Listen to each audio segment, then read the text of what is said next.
अस्सलाम वालेकुम नाज़रीन, मैं हूँ सलवा हसनैन। आप देख रहे हैं सूर्या न्यूज। आइए नजर डालते हैं आज की अहम खबरों पर। नवाब शाह अनवर आदिल खानजादा मुल्क भर की तरह जिला शहीद बेनज़ीराबाद में भी आज मुल्क का 76वां यौम आज़ादी कौमी जोशो जज्बे के साथ मनाया गया। यौम आज़ादी के मौके पर जिला इंतजामिया की जानिब से एक मरकजी तकरीर डिप्टी कमिश्नर ऑफिस के अहाते में मुनक्किद की गई, जिसमें commissioner Shaheed Benazirabad division Mohammad Abbas Baloch, deputy commissioner Shaheed Benazirabad Shahryar Gul Memon, SSP Mahjoor Ali, chairman जिला council Ali Akbar Jamali, mayor municipal corporation Qazi Mohammad Rasheed Bhatti दीगर ने परचम कुशाई की। इस मौके पर पुलिस के जवानों स्काउट्स ने कौमी परचम को सलामी पेश की।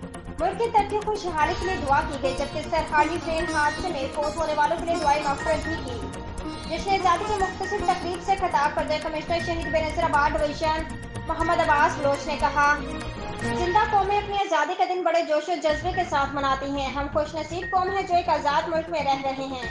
उन्होंने मजीद कहा कि यौम आज़ादी के मौके पर हमें मुल्क की तरक्की और खुशहाली के लिए अपने फ़राइज़ ईमानदारी से अदा करते हुए मुल्क की वसीतर मफाद और इस्तेहकाम के लिए अपने तमाम वसाइल बुराइकार लाना होंगे।